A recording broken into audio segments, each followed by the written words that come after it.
बार रामेश्वर ज्योतिर्लिंग की कथा। भगवान जब श्री राम जी युद्ध करने जाने लगे रावण से, तो युद्ध करने के लिए इतना प्रभावशाली रावण जो त्रिलोक विजेता था, अब इतना होता है ना कि इतना बड़ा युद्ध करने जा रहे हैं, जो तीनों लोकों का पर विजय प्राप्त किए हुए, सारे देवी देवता को दास बनाए हुए हैं। रावण बहुत प्रतापशाली था। रावण जैसा अभी तक कोई प्रतापशाली नहीं हुआ है। इस प्रकार रावण बहुत ही शक्तिशाली था। तो पहले भगवान ने माता का 9 दिन का व्रत रख के, वही 9 दुर्गा होता है ना, 9 दिन तपस्या किए, और 10वीं के दिन माता से, जो 9वीं का होता है ना रात को, मतलब 10वीं के सुबह माँ ने आशीर्वाद दिया कि आप युद्ध में विजय प्राप्त करिएगा। 9 दिन का व्रत रख के अखंड माता का ध्यान किए, स्वयं विष्णु जी, रामचंद्र जी। और उसके बाद राम जी ने कहा, माता ने कहा कि अब आप प्रभु से भी आशीर्वाद ले लीजिए, क्योंकि वो शिव भक्त है। मतलब रावण शिव भक्त है, और बिना प्रभु के आशीर्वाद लिए हुए काम नहीं हो सकता। माता का तो आशीर्वाद मिल गया। अब जाके शिवलिंग जो 9 दिन में पूजा किए,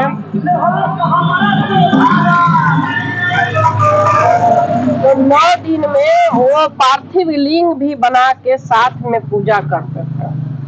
अब भगवान भोलेनाथ के महामृत्युंजय मंत्र से, ओम नमः शिवाय मंत्र से, कई प्रकार जितने भगवान का मंत्र है, उस मंत्र से वहां पर साधना किए। विष्णु जी शंकर भगवान के तपस्या कर रहे हैं और कह रहे हैं कि हे प्रभु, आपकी भक्त से हमारी लड़ाई है। आप और बता रहे हैं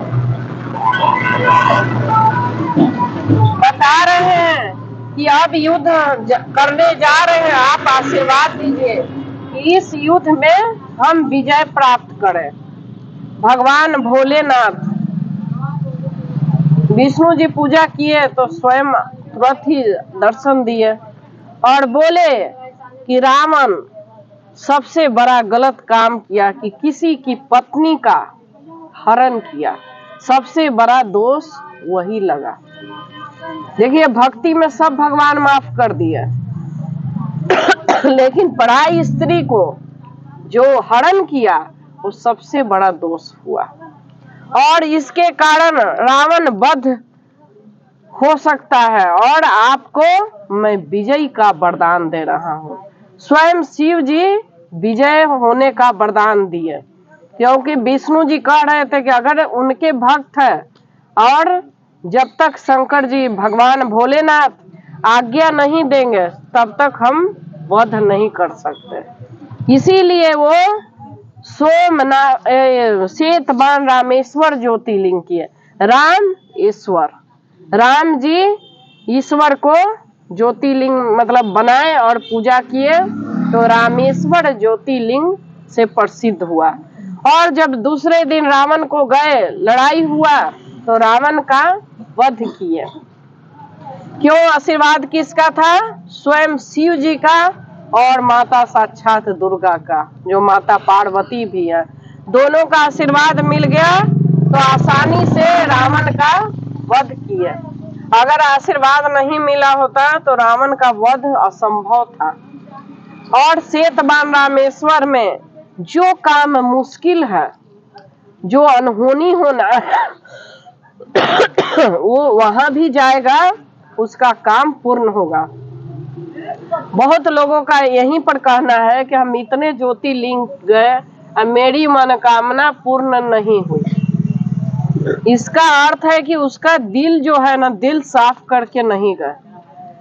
जाके आप काशी या बनारस या श्वेतबाण रामेश्वर और बैजनाथ धाम सब जगह जा रहे हैं जल लेके, लेकिन भाव वैसा हृदय में नहीं न लाए, भाव वैसा हृदय में नहीं लाए, इसलिए फल नहीं मिला। फल क्यों नहीं मिलेगा? एक जगह भी आप सच्चे मन से जाइए ना, आपको एक ही पल में फल मिल जाएगा। लेकिन भाव होना चाहिए कि हम आपके दर पे आ रहे हैं। अंदर से हमेशा भाव रखिए कि हम आपके दर पे आ रहे हैं, हमें खाली हाथ मत भेजना भगवान। हम आपसे मिलने आ रहे हैं प्रभु। हम आप लोग को बोल रहे हैं ये बात कि हम आपसे मिलने आ रहे हैं प्रभु, हमारे को याद रखिए, हम जल्दी आ रहे हैं प्रभु, और हमारी मनोकामना हमें पूर्ण करिए प्रभु। जो अपने भाव है यहीं से उनको पहुंचाइए, और जाना तो है ही, तो वो भाव अभी से ही पहुंचा दीजिए ना। वो बाबा तो खुद ही समझ जाएंगे कि हमें क्या देना है क्या नहीं देना, क्यों नहीं पूरा करेंगे। उसी भाव से जाइए, तो अभी भी टाइम है, आप उसी भाव से याद करिए कि हम आ रहे हैं प्रभु आपके पास। रोज रात को सोते समय याद करिए और कहिए कि हम आ रहे हैं, जल्दी हमें बुलाइए, हम आ रहे हैं आपके चरणों में दास, हम दास हैं आपके प्रभु, हमें स्वीकार करिए। हम आपके चरणों में आ रहे हैं, हम आपके दास हैं, हमें स्वीकार करिए। उनके लिए थोड़ा सा आंसू बहाइए, उनके लिए रोइए। जितना रोइएगा उतना जल्दी वो बुलाएंगे, उतना ही प्रेम करेंगे। हम बेटा जाता है तो फोर्स में जाएगा या कहीं जाएगा तो बहुत रोते हैं कि बेटा स्कूल जा रहा है, कॉलेज जा रहा है, दूर पढ़ने जा रहा है। उतना आंसू हम भगवान के लिए गिराते हैं उतना जितना हम बचवा के लिए करते हैं या पति के लिए दूर जाता है तो रोते हैं, उतना अगर भगवान के लिए करेंगे तो जीवन भर भगवान घर में आके बैठ जाएगा, जेबे नहीं करेगा। भगवान घरे में आके बैठ जाएगा, जो कहिएगा वही सुनेगा, और ना बेटा आपका सुनेगा ना पति सुनेगा, इतना चाहे कितना भी रोइए। और जब हम भगवान के लिए रोते हैं, किसी ने बहुत पहले किसी ने मैंने कहा कि भगवान से बात करिए, तो बड़ा यहाँ मजाक उड़ा था कि भगवान से बात किया जाता है, कौन मूर्ख कथा कह रही है कि भगवान से बात कर जाता है। तो आज नहीं, मैं बचपन, मेरा उम्र 50 साल के हो गया, लेकिन मैं अपना 40 साल 10 साल के एज से हम जान रहे हैं, 10 या 5-6 साल के एज में, कि हम भगवान से बचपन से बतियाते हैं। हमें जो कष्ट होता है हम भगवान से कहते हैं, क्योंकि भगवान जो सुनता है ना वो आपका दिल से सुनता है। भगवान से बतियाना, ये पेड़ पौधा से बतियाना बहुत अच्छा लगता है। ये पौधा से बतियाइएगा ना कि फूल दो ना, तो प्यार से झुक जाएगा और देगा आपके हाथ में फूल। तो कभी बतियाने के लिए तो सीखिए, कभी प्रभु से बात करने के लिए तो सीखिए। इतना झुक झुक के पौधा बात करेगा, भगवान आपसे पूछेंगे क्या दुख है आपको, और वो जो आनंद आएगा ना वो अलग आनंद आएगा, वो आपका कोई नहीं वो आनंद दे सकता है।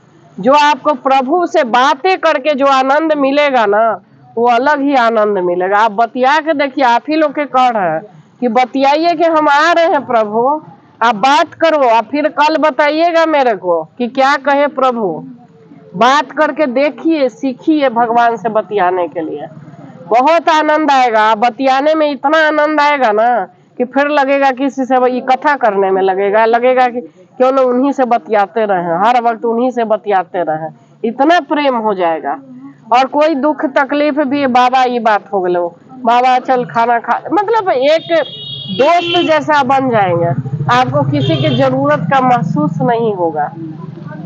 कई लोग बोलते हैं कि अकेले रहते हैं, हम कहेंगे बड़ा अच्छा लगता है। ये लोग भी बोलते हैं कि अकेले रहते हैं, बड़ा आनंद में रहते हैं। जो अकेले आनंद है ना वो किसी में, क्योंकि अकेले प्रभु रहता है, अकेले में भगवान रहता है बतियाने के लिए, बड़ा आनंद आता है।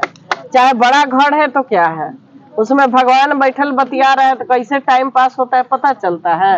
बाबा से बात करते रहिए, बाबा जोड़े खाते रहिए, बाबा जोड़े चाय पीते रहिए, बाबा जोड़े आनंद में रहिए, बहुत आनंद आता है। वैसा बनिए, वैसा बनिए, इतना आएगा आनंद, इतना आएगा कि कभी कहिएगा कि हाँ उन्होंने क्या कहा था। ये पेड़ पौधा से बतियाना, आज बड़ा हर हर महादेव की जय, जैसे जैसे ये जानिएगा ना वैसे उसे बहुत ही आनंद आएगा।